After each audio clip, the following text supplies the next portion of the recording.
Hello everybody, I hope all of you are doing good. I am Deepika from Learno Hub, एक ऐसा free learning platform जहां पर आप पढ़ सकते हो physics, chemistry, maths, biology and SST absolutely for free only at learnohub.com।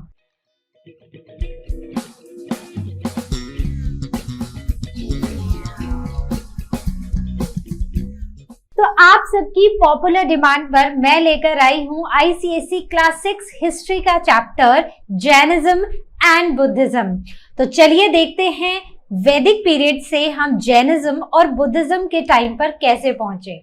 बच्चों सोचो, आज से कुछ 2500 यानी कि 2500 इयर्स पहले का भारत, एक ऐसा समय जहां पर लोग सुबह उठा करते थे, नहा धोकर पूजा पाठ किया करते थे, बलियां दिया करते थे, यज्ञ किया करते थे, कठिन मंत्रों का उच्चारण किया करते थे। कुछ ऐसे मंत्र जिन्हें समझना आम आदमी के बस में तो था ही नहीं।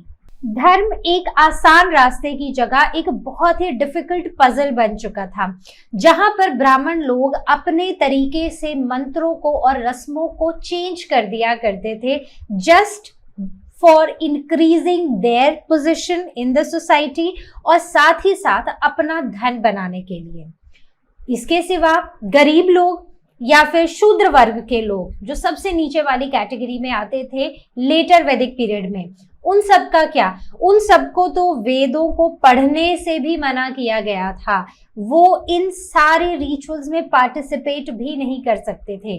उनके लिए ये पूरा सिस्टम बन चुका था बहुत ही तनाव भरा हुआ, बहुत ही दबाव, बहुत ही मुश्किल, और उनकी जिंदगी बहुत ही मुश्किलों से गुजर रही थी। इस समय पर भारत को दो महान गुरु मिले, दो ऐसे व्यक्ति जिन्होंने अपना राज्य, अपनी सुख सुविधाएं, अपनी सारी संपत्ति सब कुछ त्याग कर अब वो लोगों की भलाई के लिए निकल चुके थे, और इस भलाई में उन्होंने लोगों को एक नया रास्ता दिखाया। कौन थे ये दो लोग? जी हाँ, इनमें से पहले थे वर्धमान महावीर और दूसरे थे गौतम बुद्ध। वर्धमान महावीर जी ने सिखाया कि अहिंसा ही सबसे बड़ा धर्म है, और वहीं पर गौतम बुद्ध जी ने सिखाया कि मध्यम वर्ग का जो रास्ता है वही जीने का असली तरीका है। दोनों ने ही कहा कि धर्म का मतलब ये नहीं कि आप महंगी बलियां दो, आप कठिन कठिन मंत्र पढ़ो या फिर आप महंगी महंगी पूजा कराओ। असली धर्म ये है कि आप सही रास्ते पर चलो। तो इनका मानना ये था कि असली धर्म है इंसानियत, दया और सत्य में जीना। तो एग्जैक्टली इस चैप्टर में हम यही दोनों चीजों को पढ़ेंगे। तो बेसिकली हम जैनिज्म और बुद्धिज्म को डिटेल में समझने वाले हैं। तो बिना टाइम वेस्ट करते हुए सबसे पहले जंप कर जाते हैं the first part of this chapter, that is Jainism. और जैनिज्म से भी थोड़ा सा पहले हम ये समझेंगे कि लोग जैनिज्म और बुद्धिज्म की तरफ मुड़ क्यों गए, क्यों वो वैदिक धर्म को नहीं अपना रहे थे। तो इसी के बारे में हम बात करेंगे। तो शुरू करते हैं द ग्रेट प्रीचर्स के बैकग्राउंड के साथ। तो हुआ ऐसा था कि जैसे हमने पहले दो चैप्टर्स पढ़े थे, अर्ली वैदिक period and later Vedic period, correct. Early वैदिक पीरियड जहां पर लाइफ काफी सिंपल थी, लोग अपने आसपास में जो नेचर थी उसकी पूजा किया करते थे, यानी कि हवा, पानी, सूर्य, अग्नि, इनकी पूजा किया करते थे। लाइफ सिंपल थी, इजी टू फॉलो था, और सब खुशी खुशी एक सिंपल सी जिंदगी जी रहे थे। लेकिन जब लेटर वैदिक पीरियड आया तो यहाँ पर बहुत कुछ बदल गया। तो लाइफ अब सिंपल से कॉम्प्लेक्स हो गई, और यहाँ पर डिफिकल्टीज, कॉम्प्लेक्सिटीज सब कुछ बढ़ गए। बहुत सारे इविल कस्टम्स आ गए इस रिलीजन में, इस सोसाइटी में एंटर हो गए। इसके बाद यहाँ पर कॉस्टली सेक्रीफाइसेस होने लगे, बहुत सारे सुपरस्टिशंस आ गए, और काफी सारे मीनिंगलेस रिचुअल्स हमें देखने को मिले लेटर वैदिक पीरियड में, जिसकी वजह से सिंप्लिसिटी तो चली गई, कॉम्प्लेक्सिटी बढ़ गई, और आम जनता के लिए इन सारे रिचुअल्स को फॉलो करना बहुत ही डिफिकल्ट हो गया, एक्सपेंसिव भी हो गया और ऑपरेसिव भी हो गया। मतलब वो इन रिचुअल्स को फॉलो भी नहीं कर पा रहे थे, सारी चीजें वो कर भी नहीं पा रहे थे, और साथ ही साथ उनके लिए बहुत ज्यादा डिप्रेसिंग भी हो रहा था। फिर बात करते हैं द रोल ऑफ वैदिक टेक्स्ट की। सो वैदिक टेक्स्ट जो थे वो संस्कृत में लिखे गए थे। अब संस्कृत हर किसी को समझ नहीं आती थी, संस्कृत सिर्फ ब्राह्मण समझ सकते थे। तो ब्राह्मण ने इस चीज का फायदा उठाया और जो मतलब था वो अपने हिसाब से लोगों को बताना शुरू किया, अपने हिसाब से चीजों को लोगों तक पहुंचाया। तो बहुत सारे जो लोग थे वो इसको समझ नहीं पा रहे थे। उन्होंने अपनी पावर, वेल्थ और स्टेटस को इंक्रीज करने के लिए ब्राह्मण्स ने अपने हिसाब से एक्सप्लेनेशन शुरू कर दी। So rites and rituals led to the exploitation of the common people. ठीक है, अब प्रॉब्लम्स आ गई सोसाइटी में क्योंकि the religion became expensive and oppressive. यहाँ पर caste system, specially later Vedic period में कास्ट सिस्टम इतना रिजिड हो चुका था कि जो लोअर मोस्ट कैटेगरी थी, जो शूद्र कैटेगरी थी, उनका तो मतलब जीना, उनको तो मतलब सोसाइटी से आइसोलेट ही कर दिया गया था। वो ना तो वो टेक्स्ट पढ़ सकते थे, ना सुन सकते थे, पढ़ाई नहीं कर सकते थे, वेद जानने का भी हक उनको नहीं दिया गया था। So they denied the right to study the scriptures and recite the Sanskrit hymns. तो उन्हें हर चीज से आइसोलेट कर दिया गया। फिर यहाँ पर आए दो महान गुरु इस समय पर 6th सेंचुरी BCE में। पहले थे वर्धमान महावीर जो जैनिज्म के स्थापक थे, दूसरे थे गौतम बुद्ध जो बुद्धिज्म के स्थापक थे।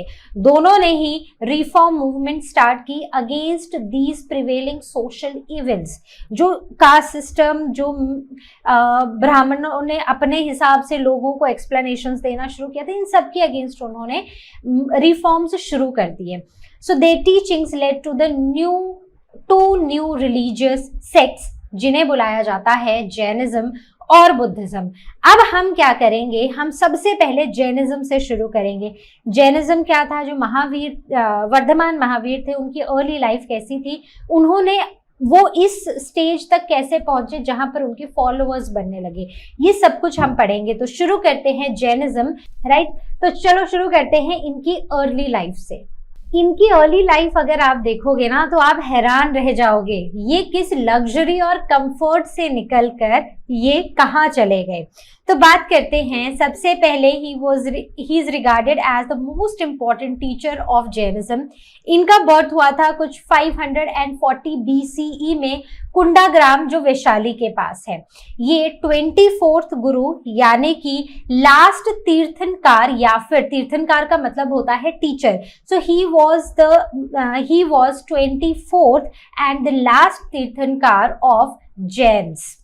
ठीक है, अब ये क्या थे? ये एक रॉयल प्रिंस थे, ये एक क्षत्रिय रॉयल फैमिली को बिलोंग करते थे, लेकिन इनका मन उस माहौल में नहीं लगता था और ये कुछ और करना चाहते थे। इनका मन इधर उधर भटकता था।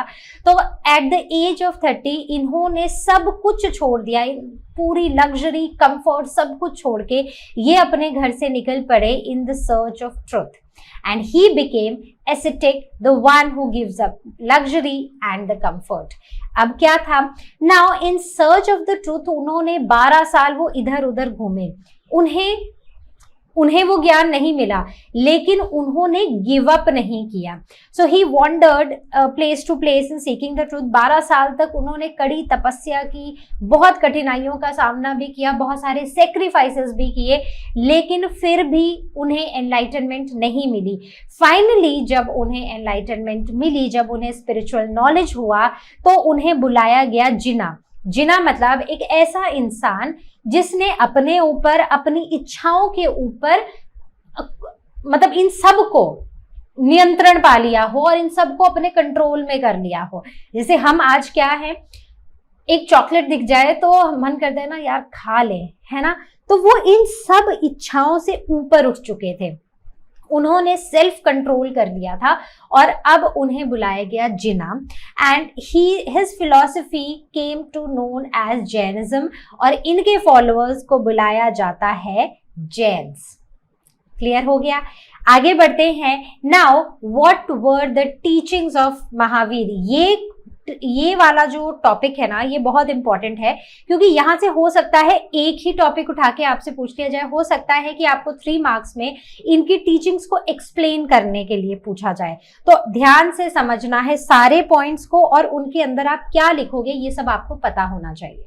उनकी सबसे पहली और सबसे बड़ी टीचिंग थी अहिंसा, यानी कि non violence. So Mahavir first and the greatest teaching. तो उनका ये मानना था कि कोई भी हो, जानवर हो, पेड़ पौधे हो, छोटे से छोटा कोई भी लिविंग ऑर्गेनिज्म हो, किसी को भी दर्द नहीं पहुंचाना है, किसी को भी कष्ट नहीं पहुंचाना है। So we should not harm any of the living creature. So then the second one was the rejection of rituals. अब क्योंकि वैदिक धर्म से बहुत सारे रिचुअल्स आ रहे थे जो काफी महंगे भी थे, एक्सपेंसिव भी थे, जहां पर बलियां तक दी जा रही थी, तो यहाँ पर उन्होंने बोला कि वो इन सब रिचुअल्स को नहीं मानते हैं, उन्होंने वेदों को एक्सेप्ट नहीं किया, and he opposed these sacrifices, yajnas and rituals. तो वेदों को नहीं माना, जो भी रिचुअल्स फॉलो हो रहे थे, यज्ञ हो रहे थे, सैक्रिफाइसेस हो रहे थे, उन सब को उन्होंने अपोज किया। फिर क्या था? थर्ड प्रिंसिपल था उनका, या थर्ड टीचिंग बोल सकते हैं। So that was equality. उनके हिसाब से हर इंसान बराबर है। जिस तरह से वैदिक धर्म में लोगों को बांटा गया था कास्ट सिस्टम में, वो कास्ट सिस्टम उनके हिसाब से पूरी तरह गलत था, और उन्होंने इसको पूरी तरह टोटली अपोज किया कि हम सब एक बराबर है, ये उनका मानना था। So believe all people are equal. He rejected the caste system and the divisions in the society. Then coming on to the fourth point, चौथी बात ये है कि वो भगवान की एग्जिस्टेंस को नहीं मानते थे। उनका मानना ये था कि भगवान नहीं है, एंड ही एम्फेसाइज्ड कि जो पर्सनल एफर्ट्स हैं, मतलब अपने ऊपर, अपने कर्मों के ऊपर काम करो ताकि आपको मुक्ति मिल सके। क्लियर? उसके बाद the last one was the Karma and the rebirth. अब उनका मानना ये था कि हर एक सोल बार बार पैदा होता है। अब वो कहाँ पर पैदा होगा वो डिपेंड करता है कि उसके पिछले कर्म कैसे हैं। अगर कर्म अच्छे रहे होंगे तो वो अच्छी खुशहाल वाली जगह पर पैदा होगा, कर्म बुरे रहे होंगे तो वो एक कष्ट वाली जगह पर पैदा होगा, ऐसा उनका मानना था। So soul is reborn again and again due to the karma, मतलब वो एक्शंस जो हम करते हैं। अगर हम किसी के साथ बुरा कर रहे हैं तो हमारे साथ बुरा होगा, पढ़ा है ना। अगर हम अच्छा कर रहे हैं तो हमारे साथ भी अच्छा ही होगा, ये उनका मानना था। और जो अल्टीमेट गोल है हम सब का, वो क्या होना चाहिए? दैट इज मोक्ष। मतलब कि हम इतने अच्छे कर्म करें, इतने अच्छे कर्म करें कि ये जो साइकिल है ना बर्थ और डेथ का, इससे हमें मुक्ति मिल जाए। तो ये उनका मानना था that the ultimate goal is to attain moksha. ठीक है, अब मोक्ष हमें कैसे मिलेगा? क्योंकि अब इन्होंने तो भगवान की एग्जिस्टेंस को माना नहीं, तो इनके हिसाब से जो मोक्ष है वो मिलेगा 3 रत्नों से। बड़े अच्छे हैं, ध्यान से सुनना। So these are also called as the 3 jewels in Jainism. याद रखना एक एक पॉइंट, राइट? तो ये 3 ज्वेल्स भी आपसे पूछे जा सकते हैं। So they are the right knowledge, मतलब सही ज्ञान का होना इंपॉर्टेंट है। दूसरा राइट बिलीफ, मतलब सही सोच और सही फेथ का होना बहुत इंपॉर्टेंट है। And the last one is the right conduct, मतलब इसमें अहिंसा और मतलब कठिन परिश्रम करो, नॉन वायलेंस वाली जिंदगी अपनाओ, लोगों से अच्छा व्यवहार करो, किसी को कष्ट मत दो, और कठिन तपस्या करो, जिससे आप इस बर्थ और डेथ के साइकिल से फ्री हो सकते हैं और आपको मोक्ष मिल सकता है। तो ये 3 ज्वेल्स पता होने चाहिए। ठीक है, अब हम बात करते हैं the sub sects of Jainism. तो ये सब सेक्ट होता क्या है? पहले तो सबसे पहले हमारे लिए समझना ये इंपॉर्टेंट है, ये जो वर्ड है सेक्ट, इस सेक्ट का मतलब क्या होता है? सेक्ट जैनिज्म में भी है और बुद्धिज्म में भी है। तो पहले इस वर्ड का मतलब समझ लेते हैं। तो सबसे पहले मतलब समझना है सेक्ट्स का। सेक्ट्स का मतलब होता है ग्रुप्स, मतलब कि कोई भी एक कोई फ्रेंचाइज है, ठीक है, उसके अंदर बने हुए छोटे छोटे सब ग्रुप्स, जैसे जैनिज्म एक बड़ा रिलीजन है और उसके अंदर भी लोगों के अपने अपने ग्रुप्स बन गए थे, तो उन्हें हम बुलाते हैं सब सेक्ट्स ऑफ जैनिज्म। क्लियर हो गया। तो महावीर जो थे he died at the age of 72 और इस टाइम तक ना उनके बहुत सारे फॉलोअर्स हो चुके थे। अब लोगों ने ना कुछ अपने हिसाब से, कुछ बदलती जरूरतों के हिसाब से लोग दो मेन ग्रुप्स में डिवाइड हो गए, जिसमें दो मेन सेक्ट्स थे, दिगंबर्स जिन्हें स्काई क्लैड बुलाया जाता है और दूसरे श्वेतांबर जिन्हें व्हाइट क्लैड बुलाया जाता है। श्वेत, श्वेत वर्ड हिंदी का शब्द है श्वेत, ठीक है, इसका मतलब होता है व्हाइट, राइट। तो श्वेतांबर्स और दिगंबर्स, तो दिगंबर्स जो थे ना वो स्ट्रिक्टली फॉलो करते थे गौतम बुद्ध नहीं, महावीर जी की टीचिंग्स को, जो उन्होंने बोला था उस चीज को स्ट्रिक्टली फॉलो करते थे और वो कपड़े नहीं पहनते थे और उनकी ओरिजिनल टीचिंग्स को फॉलो करते थे, बहुत ही कठिन तपस्या किया करते थे। लेकिन जो दूसरा ग्रुप इनका बना श्वेतांबर्स, श्वेतांबर्स व्हाइट क्लैड थे, मतलब वो सफेद रंग के कपड़े पहनते थे और बहुत ज्यादा हार्ड पेनेंस में, मतलब बहुत ज्यादा हार्ड कड़ी तपस्या में ना वो यकीन नहीं रखते थे, ठीक है। अब मोनेस्ट्रीज और जैनिज्म का स्प्रेड, तो हुआ ऐसा कि जो जैन्स थे ना वो Jain Monks lived and worked in monasteries, तो जो भी मोनेस्ट्रीज थी वहां पर ये रहते थे और वहीं पर ये काम करते थे और मोनेस्ट्रीज से ही जैनिज्म फैलने लगा through out the country, through out India. और यहाँ पर ये लैंग्वेज यूज करते थे प्राकृत, जो कॉमन लोग यूज करते थे, एग्जैक्टली वही लैंग्वेज यूज करते थे, उसी लैंग्वेज में टीचिंग्स को स्प्रेड करते थे, जिससे लोगों को इनकी बातों को समझना, कॉमन इंसान को भी इनकी टीचिंग्स को फॉलो करना, समझना इजी हो गया था, ठीक है। अब रॉयल पैट्रनेज, अब ऐसा था कि बहुत सारे राजा महाराजा लोगों ने भी जैनिज्म को फॉलो किया और अपनी स्टेट का स्टेट रिलीजन बना दिया था जैनिज्म को। तो इसमें कुछ नाम हैं, बिंबिसारा एंड अजातशत्रु, ये नाम दोनों पता होने चाहिए, जो मगध के राजा थे, इन्होंने जैनिज्म को सपोर्ट किया and some rulers adopted Jainism as their state religion. अब जैन आर्ट, जैन आर्किटेक्चर और लिटरेचर इसी रॉयल पैट्रनेज की वजह से ही आगे बढ़ता गया और आज के टाइम पर हमें काफी सारे ऐसी जगह देखने को मिलती है जहां पर जैनिज्म, जैन्स का आर्किटेक्चर है। जैसे कि बहुत ही फेमस इसका एग्जाम्पल अगर आपसे पूछा जाए तो आप बोलोगे माउंट आबू में दिलवारा टेम्पल, तो ये है माउंट आबू का Dilwara temple which is a fine specimen of the Jain architecture और religious literatures preserved in Purvas and Angas, ठीक है। तो पूर्वों में और अंगों में इनके religious text, religious literature preserve किए गए हैं। तो उसके सिवाय एक ये है उदयगिरी केव्स और श्रवण बेलागोला, तो श्रवण बेलागोला भी इनका एक आर्किटेक्चर ही है। आगे बढ़ते हैं, now talking about the legacy of Jainism. तो ऐसा था कि जैनिज्म बहुत ज्यादा स्प्रेड हो गया था अमंग द ट्रेडिंग क्लासेस। तो आज के टाइम पर भी हम देखें तो राजस्थान, गुजरात, कर्नाटका और तमिलनाडु में इसकी स्ट्रॉन्ग प्रेजेंस फील की जा सकती है and this continued influence on Indian culture, ethics and art. तो ये जैनिज्म का काफी ज्यादा इन्फ्लुएंस है हमारे आर्किटेक्चर, आर्ट, हमारे कल्चर, हमारे एथिक्स में। So this was all about Jainism. अब हम इसी चैप्टर के दूसरे पार्ट की तरफ जंप करने जा रहे हैं, दैट इज बुद्धिज्म। तो वैसे ही जो इसके स्थापक थे बुद्धिज्म के, उनके अर्ली लाइफ से शुरू करेंगे और आप जान के हैरान होंगे कि ये भी एक प्रिंस थे, यस, जिन्होंने अपना सारा सुख, अपनी सारी सुविधाएं, पूरा कंफर्ट, लग्जरी सब कुछ छोड़कर वो लोगों की भलाई के लिए आगे निकल पड़े।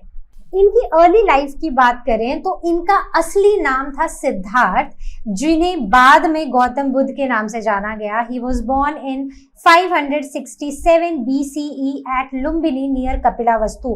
तो अगर आज का टाइम आप देखो ना तो ये पता है कहाँ पर है, ये नेपाल में है। तो इंडिया और नेपाल के बॉर्डर पर ये एक जगह है जिसे लुम्बिनी बुलाया जाता है। और एक और इंटरेस्टिंग बात बताऊं, ये यूनेस्को की वर्ल्ड हेरिटेज साइट है जहां पर दुनिया भर के बुद्धिस्ट लोग यात्रा करने आते हैं। Yes, so he also belong to a Kshatriya royal family. तो ये भी प्रिंस थे, बहुत ही हैंडसम प्रिंस रहे थे, जिनके पास हर चीज थी, मतलब हर तरह की लग्जरी थी। एंड उनका जो पैलेस था वहां पर उनको ऐशो आराम सब कुछ था। लेकिन हमेशा ना इनके मन में कुछ सवाल उठते रहते थे कि कहीं पर इतनी शांति है, कहीं पर इतना आराम है, इतना ऐशो आराम है, और कहीं पर लोग इतने दुख दर्द में क्यों हैं। तो ये चीजें ना हमेशा उनके दिमाग में चलती रहती थी, और इसी के कारण उनके जो फादर थे उन्होंने इनकी शादी करा दी एक यशोधरा नाम की प्रिंसेस से, जिनसे उन्हें एक बेटा हुआ जिनका नाम रखा गया बाद में राहुल। तो ऑल्दो फैमिली कंप्लीट हो चुकी थी, फादर मदर सन सब कुछ, और पूरा रॉयल खानदान, ठीक है, पैलेस, लेकिन फिर भी ना इनके मन में जो वो सवाल थे ना वो अभी भी चल रहे थे। तो ये ना उन सवालों के जवाब चाहते थे, इसीलिए उन्होंने क्योंकि he was restless, he was dissatisfied, तो उन्होंने सब कुछ छोड़ के उन्होंने अपना वो रास्ता चुना जहां पर उन्हें इन सवालों के जवाब मिलते। यस, तो उन्हीं के बारे में हम बात करेंगे, where he went in search of the truth. तो ये जो इनकी सच्चाई को खोजने की ये जो सफर था, ये कैसा था, कहाँ वो गए, उन्होंने क्या किया, क्या चीजें उनके दिमाग में आई, वो सारी चीजें पढ़ेंगे।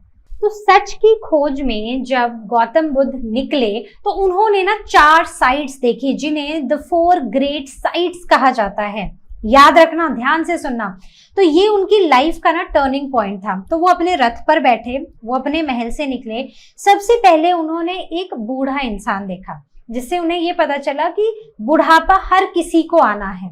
तो बुढ़ापे की स्टेज क्या होती है, थोड़ा जोर कम हो जाता है, बीमारियां होने लगती हैं।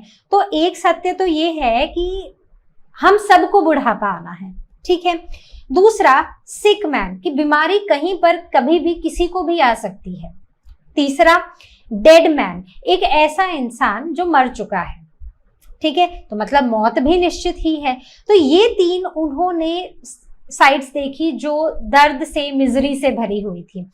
लास्ट में उन्होंने देखा एक एसेटिक, यानी कि एक सन्यासी, एक तपस्वी जो एकदम शांत था, और वो उससे इंस्पायर हो गए, और उन्हें तब लगा कि अब मुझे सत्य की खोज में निकलना चाहिए। तो उन्होंने क्या किया, उन्होंने सब कुछ, अपना वर्ल्डली ट्रेजर्स, अपने जितने भी सुख सुविधाएं, कंफर्ट थी, सब कुछ छोड़ दिया। और एक दिन जब उनका बेटा और उनकी पत्नी सो रहे थे, तो 29 इयर्स की एज में उन्होंने चुपचाप अपना घर छोड़ दिया। And he gave up all the luxury and he became a tapasvi और अ सन्यासी।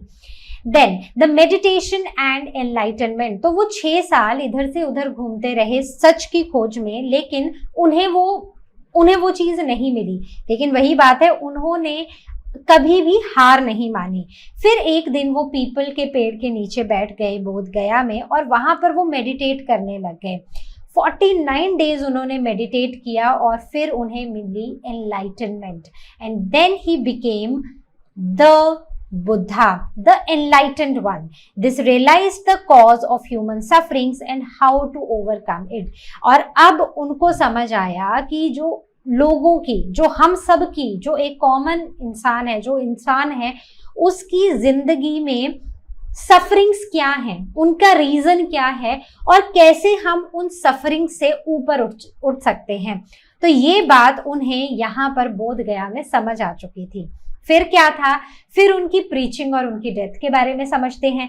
तो वो यहाँ से निकले और उन्होंने अपना फर्स्ट सरमन, बुलाया जाता है उसे, वो दिया the deer park at Sarnath. तो सबसे पहली जो ज्ञान उन्होंने दिया था, जो अपनी बातें रखी थी लोगों के सामने, वो सारनाथ में रखी थी, और इसे भी एक बहुत ही इम्पॉर्टेंट दिन माना जाता है।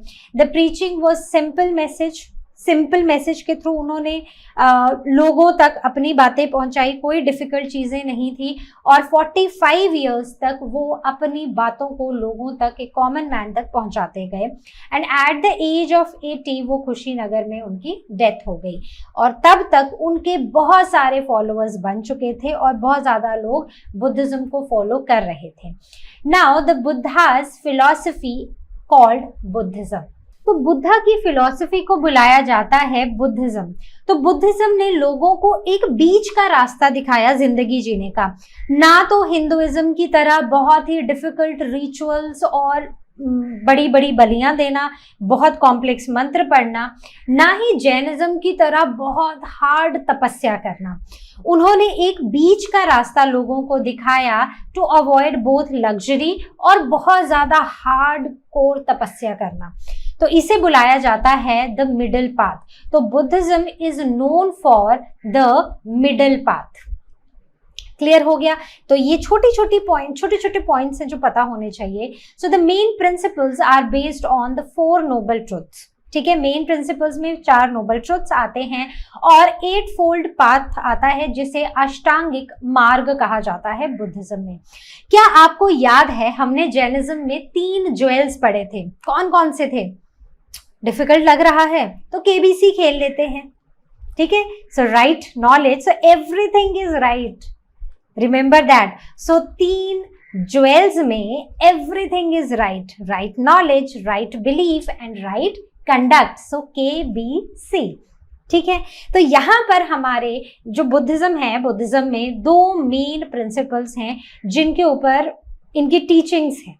ठीक है, 2 मेन प्रिंसिपल्स हैं। सबसे पहला 4 नोबल ट्रुथ। तो 4 नोबल ट्रुथ, पहला सत्य ये है कि हाँ, ये जो दुनिया है ना, ये सफरिंग्स से भरी हुई है। कष्ट तो हैं ही हैं, किसी भी फॉर्म में ले लो। कल एग्जाम का स्ट्रेस हो गया, या चोट लग गई, या कोई टॉपिक लर्न नहीं हो रहा है, तो कष्ट तो हैं ही हैं। So the world is full of sufferings. दूसरा, causes of suffering is a human Dzire.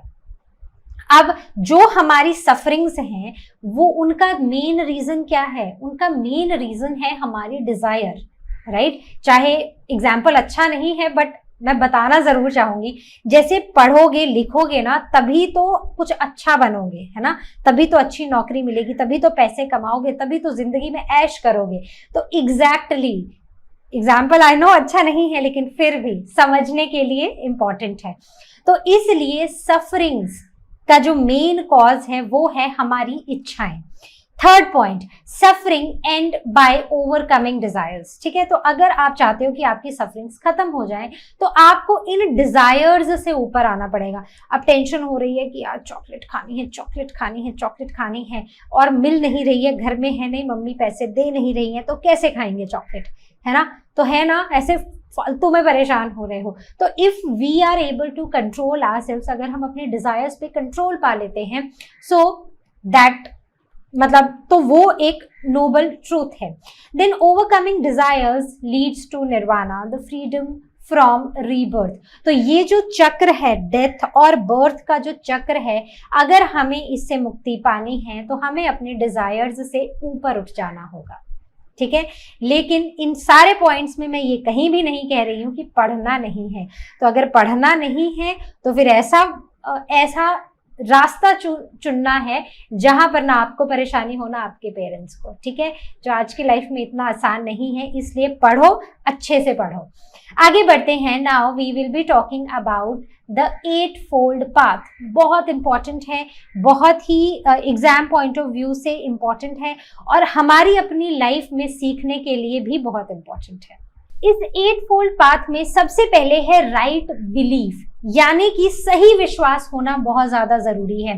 तो सच्चाई को समझो, लाइफ और दुख का असली कारण हमें समझना बहुत जरूरी है। दूसरा, राइट थॉट, यानी कि सही सोच होना, बुरे विचार ना आए, लालच ना हो, गुस्सा ना हो, किसी का नुकसान करने की बात भी हमारे मन में ना आए। That is the right thought. Then the right speech, हमेशा सही बोलना, गलत बात नहीं करनी है, अच्छा बोलना है, सच्चा बोलना है, सही शब्दों का यूज करना है।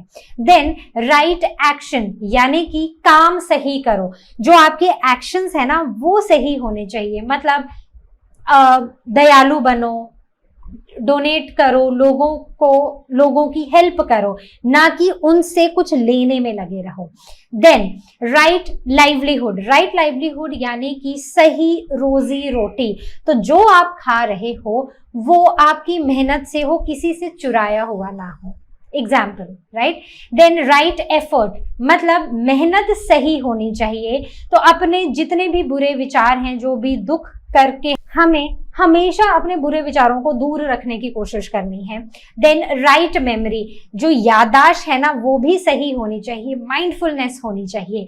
Then last is the right meditation, मतलब राइट ध्यान लगना चाहिए। तो मन को शांत करो, मेडिटेशन करो और अंदर में असली में शांति होनी चाहिए। तो आपके मन में असल में शांति होनी चाहिए। तो ये है हमारे 8 फोल्ड।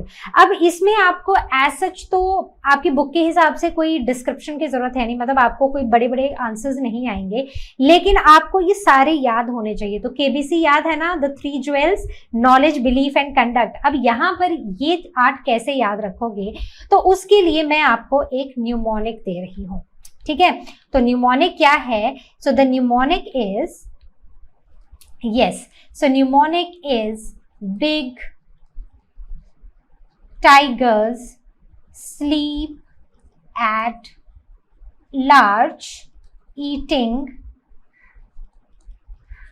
many mangoes, ठीक है। सो B for belief, T for thought, S for speech, A for actions, L for the right means of livelihood, E for effort, M for memory and M for meditation। तो याद रखना है, ये आपका तरीका है इन 8 फोल्ड पाथ को याद रखने का। अब इसके बाद बात करते हैं कि बुद्धा जी की जो बाकी टीचिंग्स थी वो क्या थी। वो थी अहिंसा। जैसे जैनिज्म में बोला गया था कि किसी को नुकसान नहीं पहुंचाना है, किसी को कष्ट नहीं पहुंचाना है, सेम चीज यहाँ भी बताई गई। कंडेम्ड एनिमल सेक्रीफाइस, तो जिस तरह से लेटर वैदिक पीरियड में बहुत सारी बलियां दी जाती थी, तो वो सारी चीजें बुद्धिज्म में भी मना की गई हैं। Then karma, so destiny decided by the deeds, अच्छा करोगे तो अच्छा मिलेगा, बुरा करोगे तो बुरा मिलेगा। निर्वाणा इज द अल्टीमेट गोल, मतलब हमें इस बर्थ और डेथ के साइकिल से खुद को आजाद करना है। तो अगर हम निर्वाणा चाहते हैं, अगर हम इस बर्थ और डेथ के साइकिल से अगर मुक्ति पाना चाहते हैं, तो ये 8 फोल्ड पाथ को ध्यान में रखना बहुत जरूरी है। देन कास्ट सिस्टम, तो कास्ट सिस्टम को भी स्ट्रांगली इन्होंने अपोज किया and they also believed, Buddhism में भी ये बिलीव किया जाता है that everybody is equal, so equality पे फोकस है। देन गॉड, तो इन्होंने गॉड की एग्जिस्टेंस के बारे में कभी कुछ नहीं बोला। जैसे जैनिज्म में क्या था कि वो भगवान की एग्जिस्टेंस को मानते ही नहीं थे, लेकिन इन्होंने ना एक्सेप्ट किया है ना डिनाई किया है। Emphasised on the moral values जैसे कि honesty, obedience, kindness, respect and non violence, ठीक है। आगे बढ़ते हैं। Now the spread of Buddhism, तो बुद्धिज्म कैसे स्प्रेड हुआ। तो बुद्धिज्म जो है, जो बुद्धा थे, वो लोगों को पाली लैंग्वेज में सिखाते थे, यानी कि जो भी अपनी बातें रखते थे वो पाली लैंग्वेज में रखते थे, जो वहाँ के लोगों की कॉमन लैंग्वेज थी, जिससे लोगों को उनकी बातें समझने में बहुत आसानी होती थी और टीचिंग्स बहुत ही सिंपल हुआ करती थी। The principle of equality appealed widely, ये जो इक्वालिटी का एक जो इक्वालिटी थी इस रिलीजन में, वो उसने लोगों को बहुत ज़्यादा अट्रैक्ट किया, स्पेशली द ट्रेडर्स। और ये इंडिया ही नहीं बल्कि China, Japan, Burma, Sri Lanka, Nepal, Tibet, इन सब में बहुत ज़्यादा स्प्रेड हुआ। अब यहाँ पर बात करते हैं संघ और मॉनेस्ट्रीज की। तो बुद्धिज्म को फैलाने में या फिर दूर दूर तक ले जाने में संघ और मॉनेस्ट्रीज का बहुत हाथ है।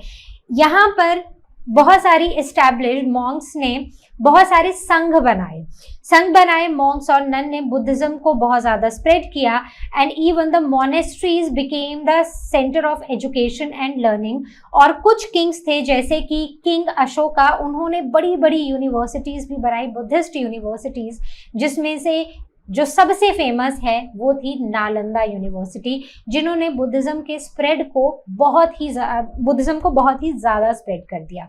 देन द रॉयल पैट्रोनेज, तो जैसे हम बात कर रहे थे, किंग अशोक जो थे उन्होंने भी बुद्धिज्म को फॉलो किया, सपोर्ट किया, और he helped it to spread rapidly across the kingdoms. अब अगर हम सेक्ट्स की बात करें तो सेक्ट्स ऑफ बुद्धिज्म, यानी कि यहाँ पर भी हम ग्रुप्स की बात करते हैं, तो जैनिज्म की तरह यहाँ भी 2 ही थे। सबसे पहले हिनया और दूसरा महायाना, ठीक है। हिनया जो बुद्धा को एक टीचर मानते थे और किसी भी तरह के रिचुअल्स को अवॉइड करते थे।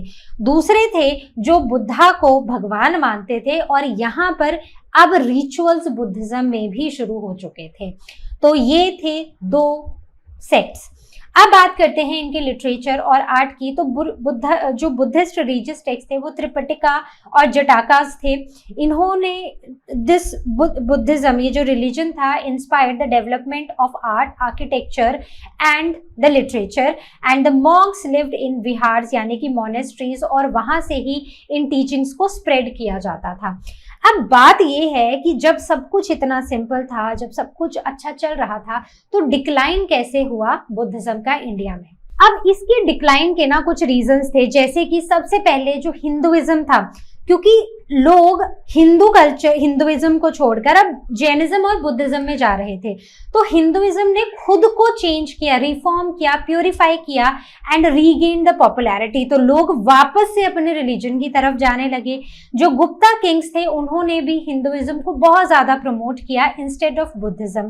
देन हंस कुछ नोमैडिक ग्रुप्स थे जो सेंट्रल एशिया से आए थे और ये अपनी लड़ाई वाले स्किल्स के लिए ना बहुत ज्यादा जाने जाते थे। तो इन्होंने जब इंडिया पर अटैक किया तो इन्होंने बुद्धिस्ट विहार्स को, मोनेस्ट्रीज को पूरी तरह डिस्ट्रॉय कर दिया। Result, Buddhism nearly disappeared in India. लेकिन ये सिर्फ इंडिया में डिसअपियर हुआ था, लेकिन इंडिया के बाहर इसने बहुत अच्छे से सरवाइव किया और ये बहुत ज्यादा स्प्रेड भी हुआ। So South East Asia, Tibet, China, Japan, यहाँ पर ये काफी ज्यादा फ्लरिश हुआ। अब बात करते हैं बुद्धिज्म और जैनिज्म का एक कंपैरिजन, जहां पर हम सिमिलैरिटीज और डिफरेंसेस की बात करेंगे। सिमिलैरिटीज बाद में पढ़ेंगे, पहले डिफरेंसेस पढ़ते हैं। अब जैसे अगर हम फाउंडर्स की बात करें तो बुद्धिज्म के फाउंडर गौतम बुद्ध थे, जिनका नाम था सिद्धार्थ, राइट, सिद्ध से याद रखना, जिन्होंने 30 साल की उम्र में सारा वर्ल्डली कंफर्ट, लग्जरी सब कुछ छोड़कर वो अपने पैलेस से निकल पड़े थे in search of truth. Then Jainism के फाउंडर वर्धमान महावीर नहीं थे, वो जैनिज्म के 24th और लास्ट तीर्थंकर थे। ठीक है। Next, the path of practice. अब जैनिज्म मानते थे कि बहुत ही ना कड़ी तपस्या, कठिनाइयों में जिंदगी, खुद को परेशान करना, इस तरह की जिंदगी जीनी चाहिए। इवन खुद को फिजिकल सफरिंग भी देनी चाहिए कि जब पता है कि मौत आने वाली है, मृत्यु आने वाली है, उस समय पर खाना पीना सब कुछ छोड़कर बिल्कुल ऐसे भूखे होकर इस दुनिया से जाओ मतलब कष्ट में जाओ। ठीक है। लेकिन बुद्धिज्म ने एक मिडिल पाथ दिखाया, जहां पर ना हिंदुइज्म के टफ रिचुअल्स थे, ना सैक्रिफाइसेस थे, और ना ही जैनिज्म के बहुत ही कठिन तपस्याएं थी। तो और इन्होंने सिवियर ये तपस्याओं को भी रिजेक्ट किया। अब बात करते हैं अहिंसा की। अब मानते तो दोनों ही थे अहिंसा में, लेकिन जैन्स बहुत ही एक्सट्रीम फॉर्म में मानते थे। मतलब चाहे प्लांट्स हो, एनिमल्स हो, इंसेक्ट, जर्म्स, किसी को भी किसी भी तरह से नुकसान नहीं होना चाहिए। वहीं पर अगर हम बुद्धिज्म की बात करें तो बुद्धिज्म भी नॉन वायलेंस को फॉलो करता था, लेकिन ये ह्यूमंस और एनिमल्स तक लिमिटेड है। ठीक है। Belief in life. अब जैनिज्म की बात करें तो ये मानते हैं कि ये जो नॉन लिविंग चीजें हैं, जैसे कि पत्थर है, वुड है, इन सब में भी लाइफ है, लेकिन बुद्धिस्ट लोगों ने इस चीज पर अपने कोई विचार शेयर नहीं किए। देन बात करते हैं सिमिलैरिटीज की। तो सिमिलैरिटीज में अब दोनों ही ना रिफॉर्म मूवमेंट की तरह शुरू हुए थे अगेंस्ट हिंदुइज्म। तो यहाँ पर जो मेजर इन्फ्लुएंस था ना, जो आइडियाज जो थे इन्फ्लुएंस हुए थे, वो उपनिषद से ही हुए थे, जिससे इनकी कुछ कॉमन टीचिंग्स रही हैं, जैसे कि life is full of misery. जैसे हमने बात की कि लाइफ में कष्ट है ही है, चाहे वो एक पिन के चुभने भरा दर्द हो, वो भी एक कष्ट है, तो लाइफ में कष्ट है। Rebirth happens due to one's karma. अब ये जो लाइफ और डेथ का साइकिल है ना, जहां आप जन्म लेते हो, वो डिपेंड करता है कि आपके पुराने कर्म कैसे हैं। गोल ऑफ लाइफ इज मोक्ष, that is the freedom from rebirth. Rejected authorities of Vedas. तो दोनों ने ही वेदा की अथॉरिटीज को रिजेक्ट किया है, और जो अंतिम गोल है हमारी लाइफ का वो है मोक्ष प्राप्त करना। देन गॉड के एग्जिस्टेंस को इग्नोर किया, और इन्होंने रिचुअल्स को और सेक्रीफाइसेस को भी अपोज किया पूरी तरह। कॉमन टीचिंग्स में और रही हैं कि सारे लोग बराबर हैं, जैसे हम देख रहे थे। अब जैसे हम बात कर रहे थे, हिंदुइज्म में बहुत ज्यादा था कास्ट सिस्टम, जिसमें शूद्र कैटेगरी के लोगों को तो इवन हिम्स रिसाइट करने भी नहीं दी जाती थी, वेदों को पढ़ने का समझने का मौका भी नहीं दिया जाता था। लेकिन यहाँ पर ऐसा नहीं था, यहाँ पर जैनिज्म बुद्धिज्म में लोगों को इक्वली ट्रीट किया जाता था।